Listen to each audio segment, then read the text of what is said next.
Fridge में उसके sir को कई कई घंटे देखता था।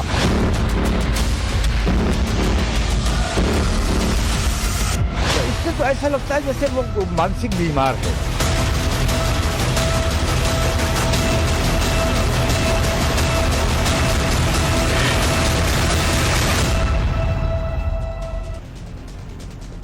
नमस्कार, देश के पसंदीदा डिबेट शो राष्ट्रवाद में आपका स्वागत। मैं हूं सुशांत सिन्हा। राष्ट्रवाद यानी देश से बढ़कर कुछ नहीं। और आज फिर उसी केस की चर्चा जो देश भर में हो रही है। श्रद्धा मर्डर केस की चर्चा पूरे देश में चल रही है। आरोपी आफ्ताब को अब से थोड़ी देर पहले कोर्ट में पेश किया गया। कोर्ट ने आफ्ताब को 5 दिन की पुलिस कस्टडी उसकी बढ़ा दी है। कोर्ट ने आफ्ताब का नार्को टेस्ट कराने की मांग को भी मान लिया है। आफ्ताब को वीडियो कॉन्फ्रेंसिंग के जरिए पेश किया गया था। इस बीच कोर्ट के बाहर वकीलों ने जमकर हंगामा किया और आफ्ताब को फांसी की सजा देने की मांग की। लेकिन पुलिस के पास आरोपी आफ्ताब के खिलाफ अभी तक कोई ठोस सबूत नहीं है। आफ्ताब लगातार पुलिस को गुमराह कर रहा है, पुलिस को घुमा रहा है और पुलिस घूम रही है। इस बीच आफ्ताब को लेकर बेहद ही चौंकाने वाले खुलासे हो रहे हैं। पुलिस की जांच में आफ्ताब ने कबूल किया है कि श्रद्धा के अलावा उसकी 20 से अधिक गर्लफ्रेंड्स थी। आफ्ताब ने कबूल किया है कि वो हर लड़की से अलग सिम कार्ड से बात करता था, मतलब सेम नंबर से बात नहीं करता था। लेकिन क्या पुलिस को वो सिम बरामद हुई हैं, ये अभी जानकारी नहीं। आफ्ताब ने श्रद्धा की हत्या के बाद उसका मोबाइल OLX पर बेच दिया था, यह भी बताया जा रहा है कि उसने पुलिस को बताया। अब पुलिस कैसे उस फोन को तलाशेगी, यह भी बड़ा चैलेंज है। जांच में यह भी पता लगा है कि 18 मई को श्रद्धा का कत्ल हुआ, लेकिन आफ्ताब ने 26 मई को श्रद्धा के खाते से 54,000 रुपए निकाले। मई के आखिर तक श्रद्धा के खाते से बिल पेमेंट करता रहा। अब तक की जांच में पुलिस को आफ्ताब के फ्लैट के बाथरूम में खून के धब्बे, शरीर के टुकड़े मिलने की बातें निकल कर आ रही हैं। अब पुलिस को फॉरेंसिक जांच के जरिए यह पता लगाना होगा कि ये खून के धब्बे श्रद्धा के हैं या नहीं। इतना ही नहीं, आफ्ताब के घर से लेडीज बैग और मेकअप किट बरामद हुआ है। क्या यह बैग और किट श्रद्धा का था या किसी और लड़की का, क्योंकि आफ्ताब ने कबूला है कि उसकी 20 गर्लफ्रेंड्स थी। पुलिस को महरौली जाते वक्त की CCTV फुटेज भी मिली है। जानकारी मिली है कि आफ्ताब बॉडी पार्ट्स फेंकने के बाद कई बार जंगल गया। पुलिस 2019 से अब तक के फोन के डेटा को भी खंगाल रही है। लेकिन अभी तक सबसे महत्वपूर्ण चीज जो पुलिस को नहीं मिली है वो श्रद्धा की डेड बॉडी या उसके शरीर के कुछ हिस्से, या वो खून जो कहा जा रहा है कि खून के दाग मिले हैं, क्या वो श्रद्धा के हैं या नहीं, ये अभी नहीं पता। पुलिस अभी कड़ियां जोड़ने की कोशिश कर रही है। आफ्ताब ने लड़कियों को आकर्षित करने के लिए हाथ पर टैटू भी बनवाया था, यह कहा जाता है। आफ्ताब ने श्रद्धा के कत्ल के बाद हर सबूत मिटाने की पूरी कोशिश की। जो खुलासे हो रहे हैं उससे पुलिस की राह आसान नहीं होने वाली। और उसने अपने हाथ में टैटू बनवाया था फेथ के नाम। आफ्ताब ने पहचान छुपाने के लिए श्रद्धा के फेस को जला दिया, यह भी कहा जा रहा है। सबसे पहले उन अंगों को फेंका जिनसे जल्दी बदबू आ सकती थी। सबूत मिटाने के लिए ब्लीच और केमिकल का इस्तेमाल किया। शव के 35 टुकड़ों को 18 पॉलीथीन बैग में बंद करके फ्रिज में रखा। सबूत मिटाने के लिए ऑनलाइन वैक्यूम क्लीनर मंगाया, जिसका रैपर आफ्ताब के घर से बरामद हो गया है। इतना ही नहीं, आफ्ताब ने शव के टुकड़े करने में 10 घंटे लगाए। इस दौरान बियर पिया, सिगरेट पी, घंटों तक शव के टुकड़ों को पानी में रखता रहा। काम खत्म होने के बाद जोमेटो से खाना मंगाया, खाना खाया, नेटफ्लिक्स पर फिल्म देखी और फिर सो गया। ये सारी बातें सुनने के बाद आपको ये लगने लगता है, हालांकि ये बातें अभी साबित होनी है, लेकिन अगर ये जो बातें निकल कर आ रही हैं ये सही हैं, तो आफ्ताब बहुत सोच समझकर सब कुछ कर रहा था। और इसलिए यह प्रश्न उठता है कि जो इतना प्लानिंग कर चुका था, क्या वो इतनी आसानी से सब कुछ बताने लग जाएगा, दिखाने लग जाएगा कि यहां किया, यहां ले जाकर मारा या यहां पर बॉडी के पार्ट्स फेंके? इस पर यकीन नहीं। आफ्ताब इतना शातिर था कि घर का पूरा सामान ऑनलाइन मंगवाता था। चाय भी ऑनलाइन मंगाकर पीता था, ताकि घर में किसी को आना ना पड़े। कोई मेड कुक आएगी तो दिखेगा ना भाई। ऐसे में अब सवाल है कि पुलिस के पास अब तक सबूत के तौर पर क्या है और क्या नहीं। अब तक पुलिस को जो मिला है उसमें आरोपी आफ्ताब का कबूलनामा है, जो कोर्ट में चलेगा नहीं, क्योंकि वो तो पुलिस के सामने का बयान है। फ्लैट से खून के धब्बे मिले हैं, वो श्रद्धा के हैं या नहीं अभी किसी को नहीं पता। श्रद्धा की नेट बैंकिंग की ट्रांजैक्शन है, लेकिन वो ये नहीं साबित करती कि वो आफताब ने ही किए हैं।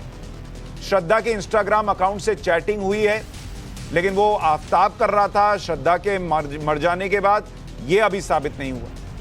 महरौली जंगल से कुछ हड्डियां मिली हैं, वो श्रद्धा की हैं या नहीं ये भी नहीं पता। वैक्यूम क्लीनर का गत्ता शामिल है, लेकिन वैक्यूम क्लीनर तो करोड़ों लोगों के घर में होगा, उससे किसी का मर्डर किया और उसको साफ करने के लिए वैक्यूम क्लीनर मंगाया, ये कैसे साबित होगा? आफताब को दोषी साबित करने के लिए पुलिस को जिन अहम सबूतों की जरूरत है, वो पुलिस के पास फिलहाल नजर नहीं आ रहे। शव के टुकड़े करने वाला हथियार, श्रद्धा का सर, धड़, बॉडी का कोई पार्ट, कुछ नहीं मिला है पुलिस को। श्रद्धा का फोन नहीं मिला, श्रद्धा का शव नहीं मिला, श्रद्धा के कपड़े नहीं मिले। मर्डर को लेकर कोई चश्मदीद हो जिसने देखा हो, नहीं है, अभी तक नहीं है। बताया यह भी जा रहा है कि एमसीडी की जिस गाड़ी में श्रद्धा के कपड़े फेंके गए थे, उस गाड़ी की पहचान हो गई है, लेकिन ऐसे में सवाल है कि पुलिस कैसे मौत की इन कड़ियों को जोड़ पाएगी। ऐसे में आज के सवाल हैं कि 20 गर्लफ्रेंड, 20 सिम, आफताब के कितने डार्क सीक्रेट हैं? श्रद्धा का कत्ल, बाकी 20 गर्लफ्रेंड का क्या हुआ? आफताब घुमा रहा है और पुलिस घूम रही है क्या? ना चश्मदीद ना सबूत, कड़ियां कैसे जोड़ेगी पुलिस? क्या फॉरेंसिक जांच से आफताब के राज खुल जाएंगे? चर्चा करने के लिए हमारे साथ रजत शुक्ला जुड़ रहे हैं, श्रद्धा के दोस्त हैं। दीपक राहेजा साइकोलॉजिस्ट हमारे साथ जुड़ रहे हैं। टीआर कक्कड़ पूर्व पुलिस कमिश्नर दिल्ली के हमारे साथ जुड़ रहे हैं। आईसी गुप्ता फॉरेंसिक एक्सपर्ट हैं। डॉक्टर रिजवान अहमद वकील हमारे साथ जुड़ रहे हैं। संजीव देसवाल डिटेक्टिव हैं, वो भी हमारे साथ जुड़ रहे हैं। आप सभी का बहुत स्वागत है। रजत शुक्ला जी, पहले मैं आपसे थोड़ा समझना चाह रहा हूं कि चूंकि आप श्रद्धा को जानते थे, आप आफताब को जानते थे, क्या अभी तक जो चीजें निकल कर आ रही हैं, आपको लग रहा है कि आफताब कोऑपरेट कर रहा है या वो पुलिस को घुमा रहा है और इतना शातिर है कि पुलिस को सच बता देगा, इस पर यकीन करना नामुमकिन जैसा है?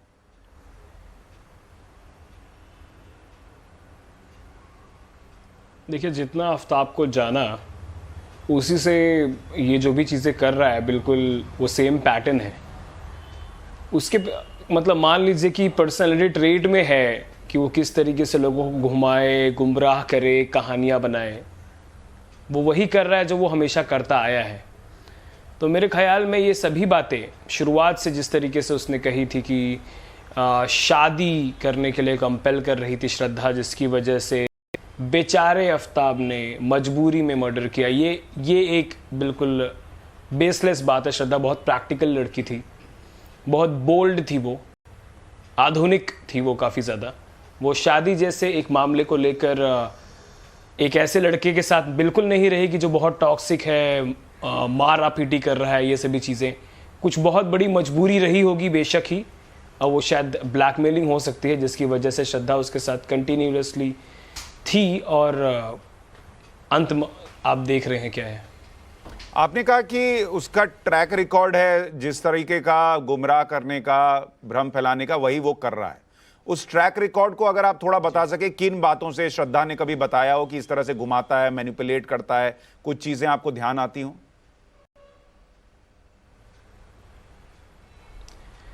2019 में पहली बार पता चला था, 19 का ही एक मान लीजिए कि आखिरी का हिस्सा था, जब श्रद्धा ने रिवील किया था अपनी बेस्ट फ्रेंड को कि किस तरीके से वो वॉयलेंट होता है, हाथ उठाता है। और 2021 की बात है जब श्रद्धा ने अपने पीठ पर सिगरेट के जो बर्ड्स होते हैं वो जलते हुए नायगांव में रहा करते थे, लिव इन रिलेशनशिप में जब की बात है ये। और श्रद्धा वसई में गई थी अपनी बेस्ट फ्रेंड से मिलने के लिए, और वहाँ उसने उसको बताया था ये सभी चीज़ें। तब काफ़ी सारे दोस्त मिलकर गए थे, आफताब को वार्निंग भी दिया था, और उस वक्त दोस्त तो ये चाहते थे कि उसको पुलिस के हवाले कर दिया जाए, पर श्रद्धा ने उसको एक मौका देना सही समझा। लेकिन उस वक्त जिस तरीके से उसका चेहरा था, जिस तरीके से वो उसका हाव भाव था, ऐसा लग रहा था कि वो डरा हुआ है और वो आगे से ऐसी कोई हरकत नहीं करे। उसने कहानियाँ बनाई, जो भी बातें कही कि वो अब से ऐसा चीज़ें नहीं करेगा, लेकिन फिर आखिर जाकर फिर से वो यही सब चीज़ें करने लगा। लेकिन मेरे मन में खुद आपको जाती बताऊं, ये सवाल है कि इतना सब होने के बावजूद श्रद्धा, जो कि एक काफ़ी बोल्ड लड़की थी, वो क्यों सह रही थी? एक कोई बहुत बड़ी मजबूरी रही होगी जो श्रद्धा ने हमसे छुपाई थी, और आज महंगा पड़ गया है वो सभी चीज़ें। हम लोगों को शायद और तह तक जाना चाहिए था, पर हमने सोचा कि पर्सनल इशू है, उसका पर्सनल मैटर है, वो शायद जानती है कि वो किसके साथ रह रही है और क्यों रह रही है। रजत, आप हमारे साथ बने रहें। आप बड़ी बात बता रहे हैं कि श्रद्धा को वो सिगरेट से जलाता था और श्रद्धा की पीठ पर सिगरेट से जलाने के मार्क्स थे जो उनके दोस्तों ने देखे थे। तो ये आदमी क्रूर तो है, ये तो चीजें निकल कर आती हैं और वो क्रूरता के लेवल को दिखाती हैं कि आप किसी को, अपनी गर्लफ्रेंड को जिससे कह रहे हैं इतनी मोहब्बत करते हैं, उसको सिगरेट से जला रहे हैं, तो वो आदमी क्या कर सकता है, नहीं कर सकता, इसका अंदाजा लगता है। कक्कड़ साहब, आपके हिसाब से अभी तक पुलिस की जो जांच जहां तक पहुंची है, क्या वो आफताब को सजा दिलाने, कल्प्रिट साबित करने के लिए ठीक दिशा में जा रही है, या अभी पुलिस जो है वो आफताब घुमा रहा है और पुलिस घूम रही है? देखिए, ऐसा है कि कोई भी जब इस तरह का संगीन क्राइम हो जाता है तो उसके लिए सबसे आसान है कि क्राइम हुआ, वहाँ पर बॉडी मिली, एक्यूज को पकड़ा और उसके बाद छानबीन, बाकी जो तफ्तीश होती है वो जारी हो जाती है। इस केस में वो नहीं है। दूसरा होता है कि वो उसके कहने पर कई ऐसी चीज़ें जो ज़रूरी होती हैं, मर्डर वेपन जो है, जो जिससे कातिल किया गया, डिस्पोज किया गया, ये चीज़ें ये भी नहीं मिली है। लेकिन तीसरा सबसे कठिन कार्य होता है कि इन सब चीज़ों के ना होते हुए कुछ ऐसी इन्वेस्टिगेशन करनी पड़ती है जिससे अंत में हम एक्यूज को उन सब जो निचोड़ निकाले जाते हैं वो कोर्ट के सामने रखते हैं। अब देखिए, इसने, इनकी एसोसिएशन आपस में कि ये एक दूसरे को भली भांति जानते थे, ये है, वो उस दिल्ली में शिफ्ट किए, पीछे क्या हुआ उसका कोई इस वक्त कोई ज़्यादा महत्व नहीं है कि वहाँ पहाड़गंज में आए, कुछ दिन रहे, फिर यहाँ आए, लोगों ने एटलीस्ट उस लड़की को अंदर जाते देखा, उसकी विटनेसेस ज़रूर होंगी, एटलीस्ट एक दिन 2 दिन जो भी रहे वो। उसके बाद क्या होता है कि वो लड़की वहाँ पर उसके बाद नहीं है ना, इसके कहने पर वो जंगल में गए हैं, जंगल से कुछ हड्डियाँ मिली हैं। वो ये निर्धारित करना पड़ेगा कि ये हड्डियाँ मनुष्य की हैं और औरत की हैं या किसी और चीज़ की हैं। वो मेरा ख्याल में अब तक, क्योंकि दिल्ली पुलिस बड़ी सक्षम पुलिस है इस देश की, उन्होंने अभी तक ये तो हो गया होगा। ज़रूरी नहीं कि भाई साहब आपको हर चीज़ जैसे हुई है वो बताते जाएंगे। खून जो उन्होंने करना था, घर के अंदर से खून मिला है, उसका डीएनए सैंपलिंग होगी, उसका वो उसके फादर से, मदर से, जो भी तरीके हमारे हैं उनको किया, ये भी हो गया होगा।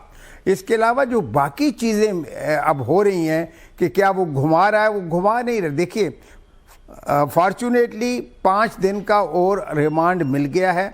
इस 5 दिन में पुलिस इन्वेस्टिगेटर जो हैं, जो कर रहे हैं इसकी इन्वेस्टिगेशन, वो उसको तोड़ लेंगे। तोड़ का मतलब ये है कि वो उसकी जो भी कहानियाँ वो बता रहा है, उन कहानियों में सही चीज़ निकाल लेंगे। ठीक है, आप कह रहे हैं पुलिस की जांच आपको लग रहा है ये है कि जारी है और चीजें निकल कर आएंगी। रिजवान अहमद, अब इसमें एक बड़ा प्रश्न ये है, बतौर वकील अगर आप थोड़ा समझा सकें, ठीक दिशा में जा रही है, आप समझा सकें कि अभी तक जांच सही दिशा में जा रही है अगर, और वो हड्डियां मान लीजिए श्रद्धा की निकलें, या जो खून के धब्बे मिले हैं अगर उसकी कोई जांच हुई है और लग रहा है कि वो श्रद्धा के ही हैं, और उसके अलावा तो बहुत कुछ है, मेन चीज जो मिसिंग है वो है डेड बॉडी या उसका कोई सबूत, वो अभी नहीं है। लेकिन कक्कड़ साहब कह रहे हैं कि उसकी मिलने की, या वो मिल गया, इसकी पूरी संभावना होगी, तभी पुलिस आगे चीजें बढ़ा रही है। अब 2 प्रश्न है। एक, अगर सब चीजें मिल ही रही हैं और बाकी चीजें ट्रैक पर हैं, तो फिर नार्को टेस्ट की जरूरत क्यों पड़ रही है? वो तो कोर्ट में टिकेगा नहीं। और अगर चीजें मिल गई हैं, जुड़ गई हैं, तो नार्को की जरूरत क्यों पड़ रही है? पहला प्रश्न ये। नहीं। आ रहा हूं सर, कक्कड़ साहब 1 मिनट, आऊंगा आपके पास, आऊंगा सर 1 मिनट। रिजवान अहमद, कुछ वो बताएगा आ रहा हूं सर, अगर सब चीजें मिल ही जाएंगी और सामने वाले को पता चल रहा है कि भाई मैं पकड़ा ही गया हूं, तो वो बता ही देगा, वो नार्को से क्यों जरूरत पड़ रही है, ये लोगों में प्रश्न है रिजवान भाई। और दूसरा, अगर ये चीजें हड्डियां खून नहीं मिली और वो कोर्ट में कल को जाकर कह दे कि श्रद्धा जिंदा है, आप ढूंढिए, मेरा काम थोड़ा ही है, मुझे मर्डर के केस में फंसा रहे हो, पहले मर्डर जिसका हुआ उसकी डेड बॉडी तो दिखाओ, तो फिर ये केस कहां जाएगा?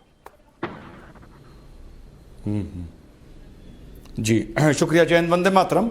दिवंगत श्रद्धा के मित्र ने कहा कि हमको ये समझ में नहीं आता था कि वो इतना सब होने के बाद ये जेल क्यों रही है।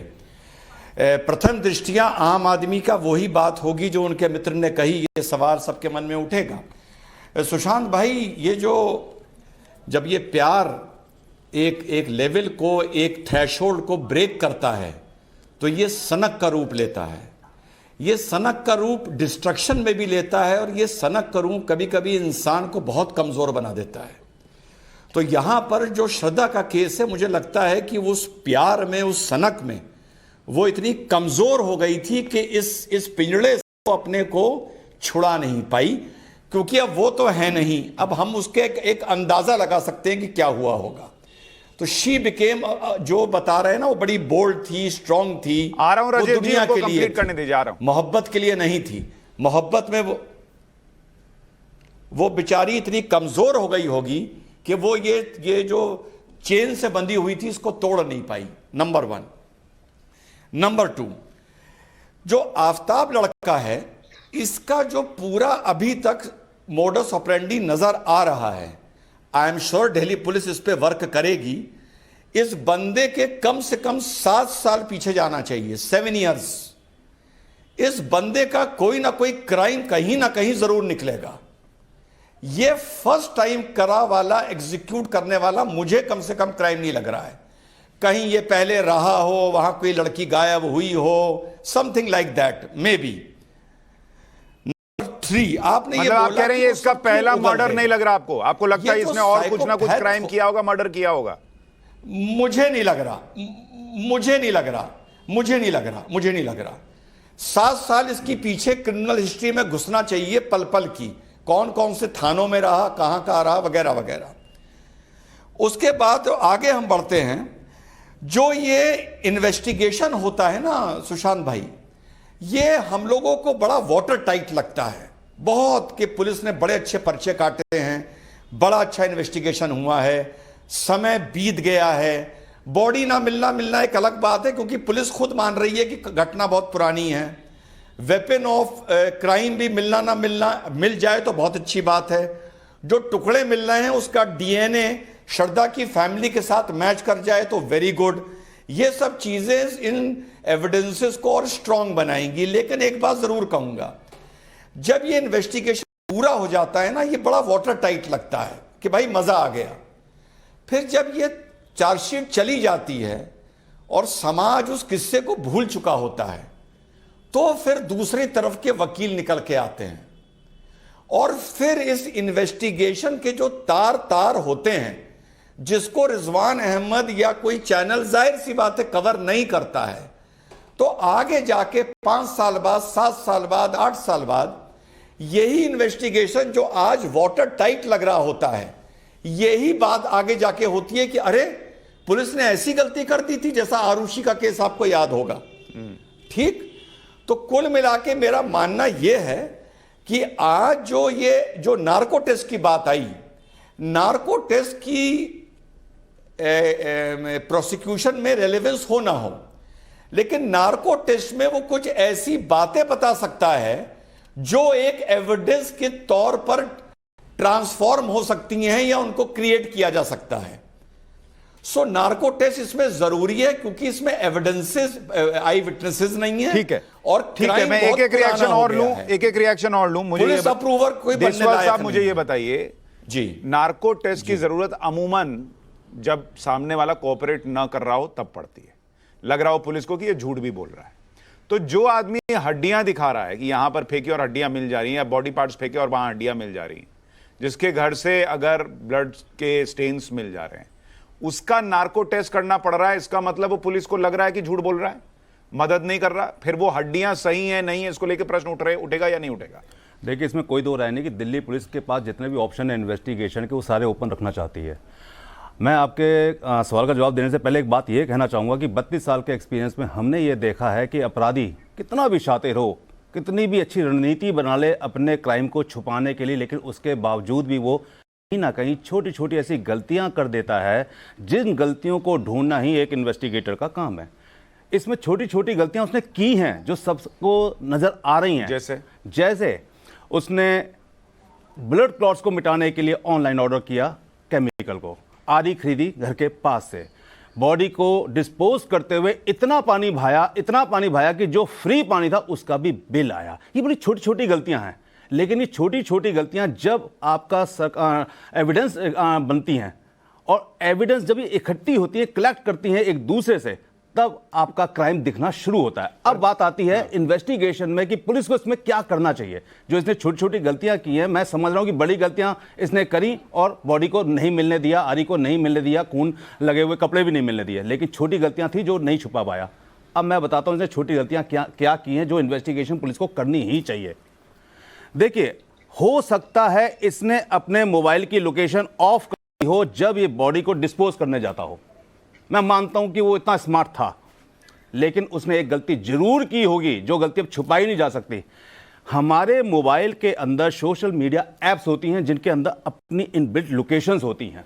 वो लोकेशन सारी की सारी लोकेशन ऑफ कर दो, फेसबुक की, इंस्टाग्राम की, जितने भी आपके मीडिया प्लेटफॉर्म्स हैं, ये पॉसिबल नहीं है। ऐसी कंडीशन देशवाल साहब जी, ये क्या गारंटी है कि जब ये बॉडी को डिस्पोज ऑफ करने जा रहा था, मोबाइल लेके जा रहा था, मोबाइल घर पे छोड़ के गया? मैं वही बताना चाहता हूं। होता क्या है कि आपने बॉडी डिस्पोज करनी है तो उसके लिए आप कोई रैकी करेंगे, उसके लिए आप कोई प्लानिंग करेंगे, उसके लिए आप जगह को देखेंगे। ऐसे तो आपके घर में अचानक ख्याल नहीं आएगा कि मैंने गर्दन घोट दी है, कल पीस काट के मेरे को कहां फेंकने। आपने रैकी जरूर की होगी। जब रैकी की होगी तो वो दिन में की होगी, रात को रैकी नहीं की गई होगी। दिन में रैकी की गई तो मोबाइल उसके पास होगा। उसने अगर स्विच ऑफ भी कर दिया होगा, उसके मोबाइल के जो ऐप्स हैं वो ऑन रही हैं, और ऑन रहने से ऐप के अंदर जो लोकेशन हिस्ट्री है वो उसकी 15 तारीख को उसने घर किराए पे लिया, 18 को उसने कत्ल किया, 18 को उसने कत्ल किया, ये वो बोल रहा है और इस दुनिया में कोई नहीं बोल रहा है। तो हो सकता है उसने 18 को ना कत्ल करके आगे कत्ल किया। नहीं, पर ये कैसे पता कि 18 को कत्ल किया? यही तो अभी नहीं पता। Exactly, कितना सच ये बता रहा है। हाँ, बिल्कुल। आईसी गुप्ता साहब, आपके हिसाब से फॉरेंसिक इस केस में कितना इंपॉर्टेंट रोल प्ले करेगा, और वो इस केस में क्या निकाल कर ला सकता है फॉरेंसिक टीम या फॉरेंसिक जांच? अभी मैं आपके सभी लोगों की बातें सुन रहा हूं। जहां तक कक्कड़ साहब की बात है, बहुत जेन्युइन नजर आ रही है।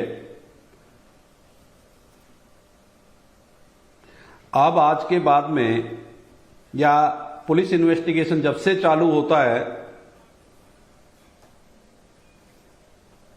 सबसे बड़ा रोल अब चालू होगा ऑटोप्सी सर्जन्स का।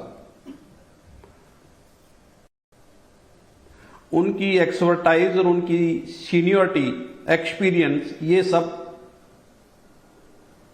का सबसे ज्यादा महत्व होगा। जहां इस केस में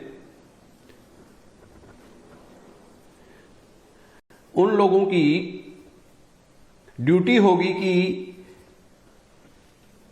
सबसे पहले एनाटॉमिकल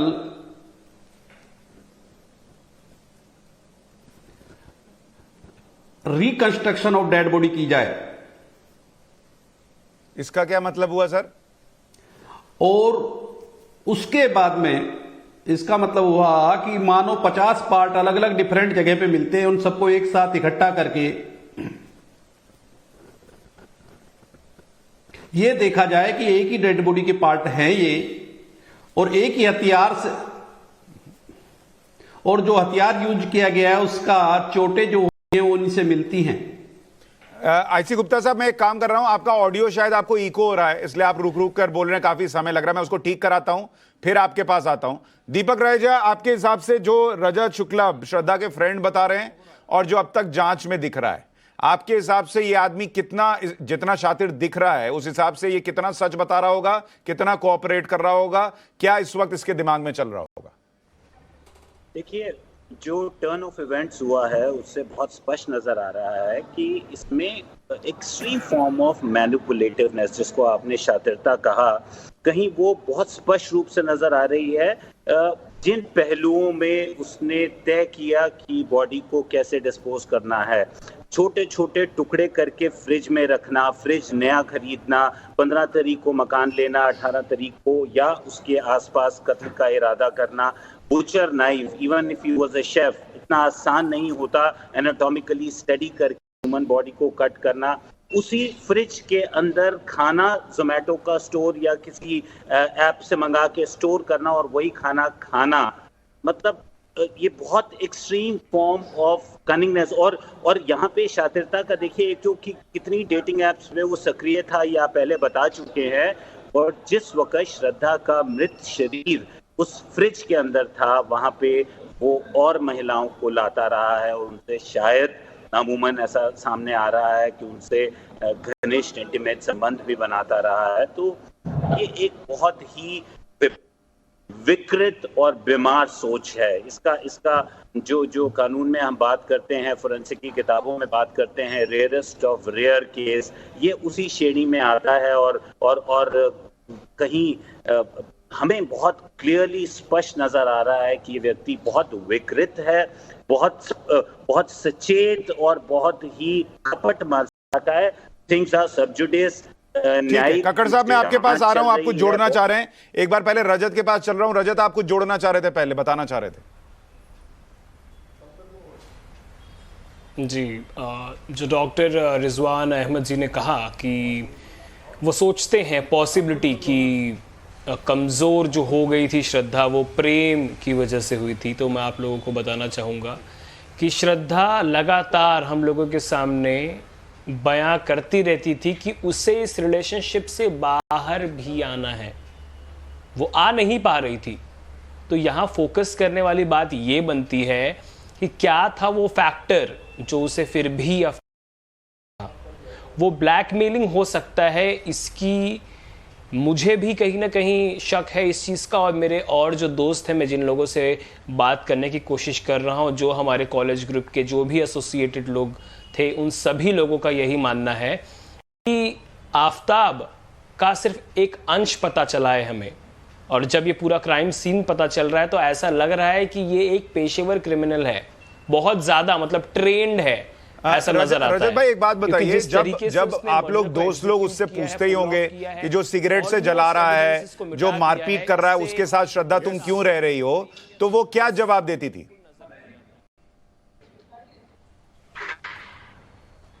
आप दोहराएंगे अपना सवाल? मैं कह रहा हूं कि जब आप लोग दोस्त लोग को वो बताती होगी कि मैं इस रिलेशनशिप से निकलना चाहती हूं, ये मुझे सिगरेट से जलाता है, मारता है, जो भी करता है, तो आप लोग भी पलट के पूछते होंगे कि छोड़ो ना इसको, निकलती क्यों नहीं हो, तुम इतनी बोल्ड हो, इंडिपेंडेंट हो, रह सकती हो, और तुम्हारे जीवन में कोई और आ जाएगा, ये सब आप लोग जरूर समझाते होंगे। फिर भी वो नहीं निकल रही थी, तो कुछ तो आप लोग को जवाब देती होगी ना कि मैं क्यों रजत को नहीं छोड़ रही हूं। क्या बोलती थी? देखिए, आफताब को छोड़ने के पीछे के जो कारण थे वो स्पष्ट थे, और शायद वो हमारे वैलिडेशन का इंतजार भी नहीं कर रही थी। लेकिन ये जो बात है ना, ये सवाल वाली कि क्यों नहीं छोड़ रही थी, मेरे ख्याल से ये चीज़ उसके साथ जा चुकी है। हमने कई बार कोशिश की, लेकिन वो कन्विंस ही नहीं हो पाती थी इस बात को लेकर कि उसे छोड़े। मुझे लग रहा था कुछ ऐसा था, हो सकता है कि, अब देखिए बहुत बड़ी बात होगी, लेकिन दो पार्टनर्स के बीच ऐसे बहुत सारे पॉसिबिलिटीज होती है, मैं उस पर कमेंट नहीं करना चाहूँगा, जिससे कि एक मेल पार्टनर एक फीमेल पार्टनर को ब्लैकमेल कर सकता है। ये कोई रिलेशनशिप के बीच वाली बात शायद ब्लैकमेलिंग इस कहानी में कहीं हो किसी को मार देने वाली बातें जिसकी वजह से श्रद्धा जैसी इंडिपेंडेंट लड़की इस रिलेशनशिप से, जिसमें वो परेशान थी, प्रताड़ित थी, नहीं निकल पाई। आ रहा हूं कक्कड़ साहब। रिजवान साहब, छोटे में बोलिएगा। जी, दो बातें। नंबर तो मेरे भाई ने बड़ी अच्छी बात बोली, वो जा चुकी है, बट क्योंकि सब्जेक्ट वही डिस्कस हो रहा है तो करना पड़ रहा है। जितने भी लोग यहां पर बैठे हैं, इंक्लूडिंग मी एंड आप, अगर हमें या जब हम छोटे थे, एक आदमी, एक इस भरी दुनिया में एक आदमी के पास जरूर होता है जिसे आदमी अपने दिल का हाल बताए, एक वन। और अगर श्रद्धा उस दौर से गुजर रही थी कि उसकी ब्लैकमेलिंग की वजह वो इस भरी दुनिया में एक को भी नहीं बता के गई। वन, यही उस कमजोरी का फिर कारण है जिसका मैं जिक्र कर रहा था। नंबर वन, हमारे दूसरे साथी ने कहा, सम्मानित साथी ने, कि क्रिमिनल कोई ना कोई सबूत छोड़ता है। You know nobody killed Aarushi, you know nobody killed Sunanda, you know 1985 में nobody killed and national player Syed Modi, nobody killed. मैंने तो ये 3 केसेस बता दिए, कहीं ये 30 बता दूं। क्या यहां इन्वेस्टिगेशन नहीं हुआ? क्या यहां चार्जशीट नहीं गई? सब हुआ। वही समझा रहा हूं, जो इन्वेस्टिगेशन आज बड़ा मजबूत लगता है ना, 5 साल बाद कोर्ट में उसकी धज्जियां उड़ती हैं और प्रोसिक्यूशन अपना सर खुजलाता है। ठीक है, कक्कड़ आंख साहब से देखा है तो कक्कड़ साहब आप 3 जुड़े, केस अब कोर्ट कर दिए, 30 भी कर सकता हूं। इसके बाद आईसी गुप्ता साहब आपके पास आऊंगा, आपका ऑडियो ठीक हो गया, लेकिन पहले कक्कड़ साहब आप कुछ बोल रहे थे। मैं केवल ये कहना चाहता हूं कि मैंने सब वक्ताओं को अभी सुना है, सब ने अपनी अपनी राय रखी है। रिजवान साहब ने खास कर कहा है कि इसकी पिछली जो हिस्ट्री है 7, 8, 10 साल की, वो ज़रूर इकट्ठी करनी चाहिए। मैं आपको ये यकीन दिलाता हूँ कि जब इस तरह का कोई केस, जिसे हम हीनियस क्राइम कहते हैं हमारी भाषा में, उस व्यक्ति की पूरी हिस्ट्री खगोली जाती है, इसमें कोई 2 राय नहीं होनी चाहिए। दूसरा, वो जो होता है वो सिर्फ हमें ये मदद करता है कि इसको ये व्यक्ति करता क्या था, कैसे करता, ये क्यों, इसने कैसे किया होगा। लेकिन वो जो उसने पास में किया है वो इस केस पर असर नहीं डालता है, इसकी जो भी जजमेंट होगी, सिवाय कि हाँ ये पेशेवर क्रिमिनल है तो इसने भी एक। अच्छा कक्कड़ साहब, एक बात और बताएं, आपका इतना लंबा अनुभव है, आपका इतना लंबा अनुभव है, रिजवान भाई ने एक बात कही कि जो इसने किया है, जो अभी तक बातें हैं, अगर वही सही निकलती हैं तो उसको सुनकर और उसकी जानकारी के बाद रिजवान भाई को लग रहा है कि ये इसका पहला क्राइम नहीं लगता। क्या आपको भी लग रहा है ये सब सुनकर कि ये इसका पहला क्राइम नहीं हो सकता कि वो इतना ब्रूटली मार दे? बिल्कुल, मैं तो कह रहा हूं कि पिछले इसकी 7-10 साल की हिस्ट्री जरूर निकाल ली होगी इन्होंने। देखिए, मैं फिर ये बता रहा हूं आप सबको कि जरूरी नहीं कि हर चीज मीडिया के सामने रखी जाए। सही बात। मीडिया के सामने वो चीजें कुछ रखते हैं क्योंकि मीडिया आके पूछता है, कुछ चीजें ऐसी होती हैं जो सिर्फ चार्जशीट के वक्त ही, समय में ही हम लोग सामने लाएंगे। तो ये हुआ। अब उसको ब्लड अगर सैंपल क्योंकि उस कमरे से निकला है वो मिल जाता है, हड्डियों का वो DNA मिल जाता है, तो ये आप कहते हैं कि नार्को टेस्ट की कुछ कह रहे थे, ज़रूरत नहीं है, क्यों है? देखो, नार्को टेस्ट जितना भी इसने सच बताया या झूठ बताया, नार्को जो प्रश्न बनाए जाते हैं साइकोलॉजिस्ट की साथ और साइकेट्रिस्ट के साथ मिलके, वो बड़े सर्चिंग क्वेश्चंस होते हैं, और जब वो सर्चिंग क्वेश्चंस पूछे जाते हैं तो उनका एक रिएक्शन होता है। आप अपने आप देख लीजिए, अगर आपसे कुछ ऐसी चीज पूछी गई जो कि जिस पे आप झूठ बोलना चाहते हैं, तो आपके जो चेहरे की जो रौनक है वो थोड़ी बहुत दाहिने बाएं हो जाएगी। कुछ आप ऐसे प्रश्न देंगे, दूसरी बार फिर पूछेंगे तो आप इफ और बट जो है वो भूल जाएंगे। तो ये सारी चीज़ें एक टेक्निकल चीज़ है जो कि इन्वेस्टिगेटर जानता है, और जब वो कुछ कहेगा उसको फिर फिजिकल कहाँ पे है ये उससे मिलाना बहुत जरूरी। भाई उसके प्रश्नों के उत्तर अपने आप में एविडेंस में नहीं शामिल होंगे, लेकिन उन पर अगर कोई हमें और चीज़ मिल जाती है, कोई और सबूत मिलता है, कोई और ऐसी आइटम मिल जाती है जो कि इसके कहने पर वहां पहुंची है, वहां ली है, तो उसकी बड़ी एविडेंशियरी वैल्यू होती है। ठीक है। आईसी गुप्ता साहब, अब आप बातें बताएं कि इसमें फॉरेंसिक का क्या रोल रहेगा जो आप बता रहे थे? इस केस में सबसे बड़ा रोल ही फॉरेंसिक ऑटोप्सी सर्जन का रहेगा। सबसे पहले किसी भी मर्डर के केस को प्रूव करने के लिए पहली कड़ी होती है कि वो डेड बॉडी का आइडेंटिफिकेशन। अब डेड बॉडी का आइडेंटिफिकेशन इस केस में 2 तरीके से होगा। पहला anatomical reconstruction of dead body होगा, और दोबारा फिर इंडिविजुअल पार्ट का इफ पॉसिबल इसमें DNA फिंगरप्रिंटिंग से जांच की जाएगी। और डेड बॉडी का पूरा रिकंस्ट्रक्शन करके आइडेंटिफिकेशन किया जाएगा कि ये डेड बॉडी किसकी है। गुप्ता साहब, इसमें उसी के बाद में इसमें तो हम ये मान के चल रहे हैं कि वो जो बहुत से हड्डियां केस- मिली उस जंगल से वो श्रद्धा की हैं, तब मान लीजिए वो श्रद्धा की हैं ही नहीं, वो किसी और की हैं, फिर ये आपके मानने और ना मानने पे कोई मतलब नहीं रखता। ये फाइनली जब ये आइडेंटिफाई हो जाएगी, फुल प्रूफ डिक्लेयर कर दिया जाएगा by way of the evidences of DNA fingerprinting and anatomical reconstruction of dead body कि ये डेड बॉडी फला की है, उसी के बाद में केस आगे चलेगा। नहीं, मेरे मानने से तो सच में कुछ नहीं अगर होगा डेड सर, और बॉडी इस पैनल नहीं में बैठे मिलती तो किसी भी इसका आदमी के मतलब ये मानने से कुछ समझते नहीं हैं। होगा। मैं बस इतना समझना चाह रहा हूं सर कि अगर वो हड्डियां श्रद्धा की नहीं निकली तो फॉरेंसिक और क्या मदद कर सकती है? जैसे कहा जा रहा है फ्रिज को किसी पदार्थ से धो दिया या बाथरूम को साफ कर दिया, उसके बावजूद क्या फॉरेंसिक उस निशान को ढूंढने में कामयाब हो सकता है? मैं अब आपको एक चीज बताना चाहूंगा। There is two thing, one is forensic medicine, other is forensic science. जो रोल टीवी फ्रिज के अंदर से आपका या उसकी फ्लैट के अंदर से कोई ट्रेस एलिमेंट मिला, ब्लड का मिल गया, this is totally belongs to forensic science. और जो डेड बॉडी से संबंधित चीज है वो फॉरेंसिक मेडिसिन है, जिसको ऑटोप्सी सर्जन देखेगा। मैं बीइंग ए ऑटोप्सी सर्जन सिर्फ ये कह सकता हूं आपको, इस केस में मानो 30 पीस मिले डिफरेंट जगह पे, तो 30 पीस का अलग अलग डीएनए फिंगरप्रिंटिंग हुआ। उनमें 30 में से एक भी पीस मिल गया तो इसका मतलब ये निकाला जाएगा कि इस जो व्यक्ति है जिसको हम अक्यूज और क्रिमिनल मान के चल रहे हैं, ये सही बोल रहा है और इसने डेड बॉडी का कोई पार्ट यहां फेंका है। वो बहुत बड़ा और भारी जंगल है, उस जंगल के अंदर इतने जानवर और भी हैं जो हो सकता है कि डेड बॉडी किसी की भी पार्ट लेके आए हैं, वो ह्यूमन पार्ट हैं, वो किसी भैंस गाय के, किसी बकरी के, किसी डॉग के, किसी के पार्ट हैं।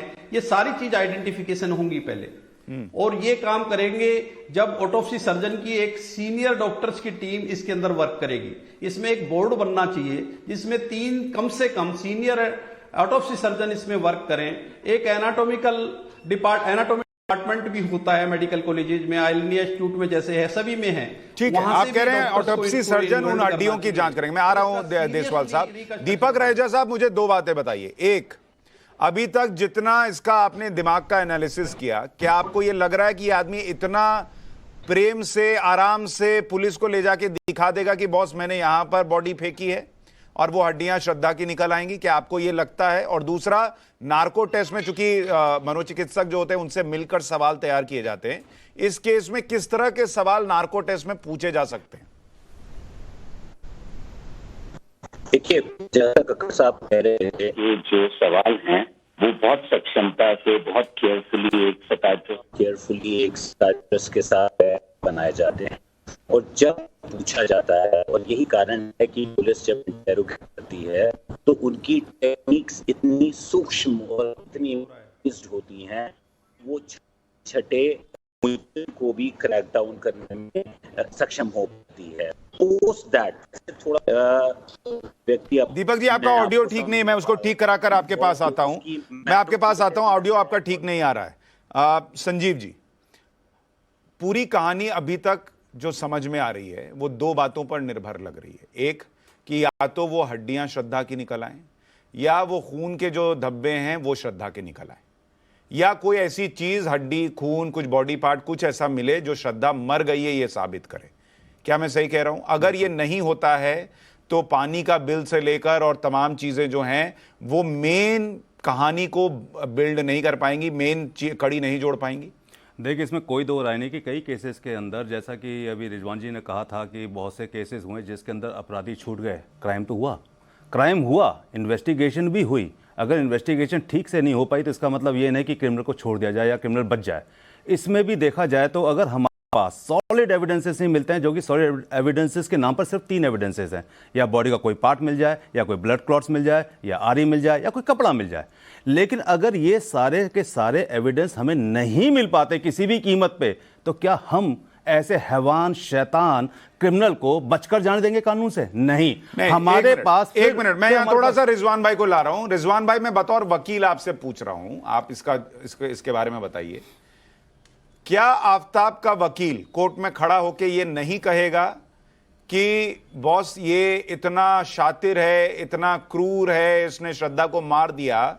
ये सारी बातें तो पुलिस कह रही है, लेकिन अगर डेड बॉडी नहीं है तो ये सारी बातें मेरे क्लाइंट पर लागू नहीं होती। मेरा क्लाइंट बिल्कुल ठीक है, उसने कुछ नहीं किया है, श्रद्धा उसको छोड़कर गई थी, श्रद्धा हो सकता है जिंदा हो, और मेरे क्लाइंट का जो है एक तरीके से कैरेक्टर असैसिनेशन किया गया है और वो बिल्कुल सामान्य सा लड़का है। क्या उसका वकील कोर्ट में खड़ा होकर नहीं कहेगा अगर हड्डियां या खून के धब्बे श्रद्धा के नहीं निकले तो? सुशांत जी, अगर हड्डियां भी ना मिलें, सुप्रीम कोर्ट का लॉ इज वेरी क्लियर कि अगर डेड बॉडी भी नहीं मिल रही है, आप किसी को मार के जला दें और उसकी राख को इधर उधर स्कैटर कर दें, जो शायद 5 या 6 घंटे का काम है, तो दैट डज नॉट मीन कि उसके लिए कोई पकड़ा नहीं जाएगा। पर अगर आपके पास प्राइम एविडेंस नहीं है तो फिर सर्कमस्टांशियल एविडेंस आपके इतने स्ट्रांग होने चाहिए एग्जैक्टली जो उस चीज को कंपनशिएट करें। रेटोरिक से एंड में लॉ नहीं चलता कि ऐसे दरिंदे को छोड़ दिया जाए ना छोड़ा जाए। कुछ महीने से छोटा था, कुछ महीने से। कौन सा? दिल्ली का बलात्कार में 6 आदमी, जरा नाम लीजिए, एकदम मेरे जहन से नाम निकल गया, लड़की का, निर्भया, खुला घूम रहा है दिल्ली में। क्यों घूम रहा है भाई? निर्भया सबसे छोटा जो था, और सुनते सबसे ज्यादा ब्रूटैलिटी उसी ने की थी, छूट गया, घूम रहा है। 2 सिक्योरिटी गार्ड मिले हुए हैं, अब क्या करेंगे आप? तो ऐसे नहीं होता कि क्या दरिंदे को छोड़ दिया जाए, ऐसे वर्क नहीं करता देश का कानून।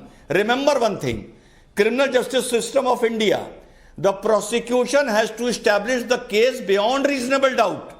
बियॉन्ड करिए पहले, उसके बाद आप वहां पर आर्गुमेंट करना। आपने कहा प्राइम एविडेंस, जो इस केस में श्रद्धा की डेड बॉडी या श्रद्धा के डेड बॉडी के कोई सबूत है, अगर वो प्राइम एविडेंस नहीं है लेकिन सर्कमस्टेंशियल एविडेंस हो तो भी सजा हो सकती है। अब अभी तक के जो सर्कमस्टेंशियल एविडेंस सामने आए हैं, बिल्कुल, क्या बतौर वकील वो आपको सफिशिएंट लग रहे हैं आफताब को कातिल साबित करने के लिए?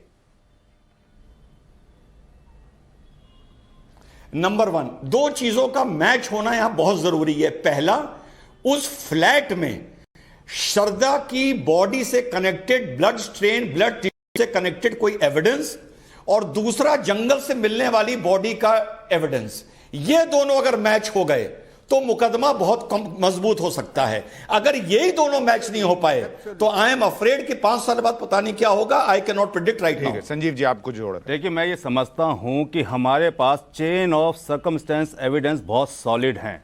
उसकी वजह यह है कि मैंने कल भी आपको यह कहा था कि कोई एक ऐसा इंसान जो आरी खरीदेगा, फ्रिज खरीदेगा, जिसके घर में कूलर नहीं है, फ्रिज नहीं है, 12x10 का कमरा है, वहां पे वो बॉडी को काटते हुए इतना पानी बहाएगा, जिस पानी को बहाने के लिए कहते हैं आदमी को फ्री वाटर मिल रहा है, आप 300 रुपए का बिल दे रहे हैं। ये जो सर्कमस्टेंस एविडेंस आज मानते हैं, हो सकता है हमारे पास कमजोर हो, लेकिन हमारे पास मजबूत की जा सकती हैं। पर मैं ये कह रहा हूं संजीव जी, ये तो आप तब कह रहे हैं ना कि भाई पानी का 300 रुपए का बिल आ गया 20,000 लीटर फ्री होने के बावजूद, जब आप ये मान रहे हैं कि श्रद्धा का मर्डर इस आदमी ने कर दिया है, जो कि पुलिस कह रही है।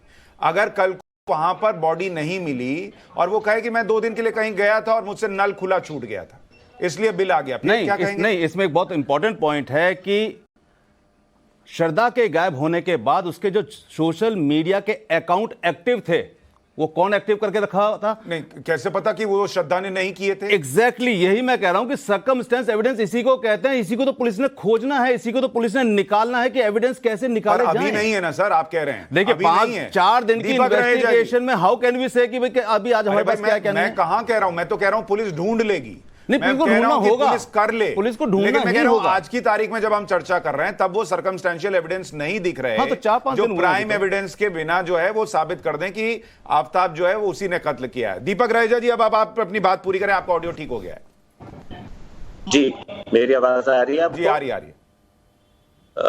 मुझे ऐसा लगता है कि ये मैनिपुलेटिवनेस है, उसकी स्ट्रीक वापस, अपने आप को बचाने की स्ट्रीक वापस अग्रसर हुई होगी। तो अब ये बहुत अमूमन एक अंडरस्टैंडेबल बात है कि वो पुलिस को बदलाने की कोशिश पूर्ण कर रहा होगा। इतना आसान नहीं होगा कि वो सीधा जाए और जंगल में ले जाए या दिखा दे कि यहाँ था मारा था। ये एक appears to be sociopathic psychopathic इंसान जो कि एक बहुत ही विकृत और विभत्स मानसिकता का शिकार है, और उसके चलते आई थिंक ये पूरी कोशिश करेगा। और जैसे हमारे जो आप भी प्रश्न उठा रहे हैं कि जो सर्कमस्टेंशियल एविडेंस की कड़ी है, बिकॉज डायरेक्ट विटनेस कोई भी नहीं है, तो सर्कमस्टेंशियल एविडेंस की कड़ी को बहुत मजबूत होना होगा to prove beyond reasonable doubt that he is guilty. नहीं तो ये रिटोरिक्स पे जैसा हम बात कर रहे हैं, कानून अपनी जजमेंट नहीं देगा, फिर हम खड़े रहेंगे कि कहीं इन्वेस्टिगेशन में कमी थी। ये इन्वेस्टिगेशन आसान नहीं है, लेकिन पुलिस को बहुत सक्रियता से इसकी मानसिक चतुराई को ध्यान में रखते हुए पुलिस इसकी एहतियात बरत रही है। मुझे इस बात का आभास है, और आई थिंक एक justice will prevail. I think Khakkar साहब, आपका अनुभव क्या कह रहा है? अभी तक की जानकारी में आपको इतने सर्कमस्टेंशियल एविडेंस दिख रहे हैं जो इस केस को मजबूती से पकड़कर रख सकें अदालत में? देखिए, ऐसा है कि मैं सब लोगों को सुन रहा था, बहुत सारे प्रश्न रेज किए गए हैं कि सर्कमस्टेंशियल एविडेंस को कर रहे हैं या फिर साइबर का जो काम करना है वो हो रहा है। मैं I can only assure you through your channel to people who are listening, millions of people, कि हम जब केस इस तरह के केस को इन्वेस्टिगेट करते हैं तो उन सब चीज़ों पर नज़र रखते हैं। इस तरह के केस में जहाँ पे सॉलिड एविडेंस नहीं मिला अभी तक, मतलब जो एविडेंस जो एकदम जिंदा होता है वो नहीं मिला है, तो हर चीज़ का ख्याल रखा जाता है। और हमारे पास एक्सपर्टीज है इन सब चीज़ों को देखने के लिए और इनको इकट्ठा करने के लिए। बेसिक प्रश्न पूछ रहा हूं जो आज पब्लिक चर्चा में ला रही है, वो कह रही है कि सर, आरुषि की तो डेड बॉडी भी मिली, आरुषि के घर के अंदर कौन था, नहीं था, कहां से दरवाजा बंद था, खुला था, ऐसा लग रहा था सब आदमी ने, सारी चीजें जो हैं वो निकल कर आ गई थी। आज की डेट में क्या आपको पता है आरुषि को किसने मारा? नहीं, देखिए, हर ये जरूरी नहीं है कि आरुषि की उसमें नहीं हो और इसमें भी ऐसा ही हो जाएगा, लेकिन हम सिर्फ ये कि हम अपनी पूरी कोशिश करते हैं, जितनी हमारी नॉलेज है, जो हमारी एक्सपर्टीज है, जो डेक्सटेरिटी हमारी है, उसमें हम पूरी कोशिश करते हैं कि इस आदमी को सजा मिलनी चाहिए अगर इसने ये किया है तो। अब तक ये एस्टैब्लिश जरूर कर लिया होगा पुलिस ने कि हाँ, इसने ये कांड किया है। ठीक है सर, देखिए अब इसमें इतना तो जरूर है, पुलिस मेहनत पूरी कर रही है, ये आदमी भी शातिर है, इसमें तो कोई डाउट नहीं, और ये पुलिस को घुमा रहा है। अब नार्को टेस्ट के लिए तैयार होता है, नहीं होता है, और होता है तो उसमें क्या निकल कर आता है। श्रद्धा के बॉडी के कुछ हिस्से मिलते हैं, नहीं मिलते हैं, बहुत सारी चीजें हैं जो अभी सामने आनी बाकी हैं। सभी मेहमानों का बहुत शुक्रिया। इस खबर पर लगातार अपडेट आपको देते रहेंगे। एक छोटा सा ब्रेक।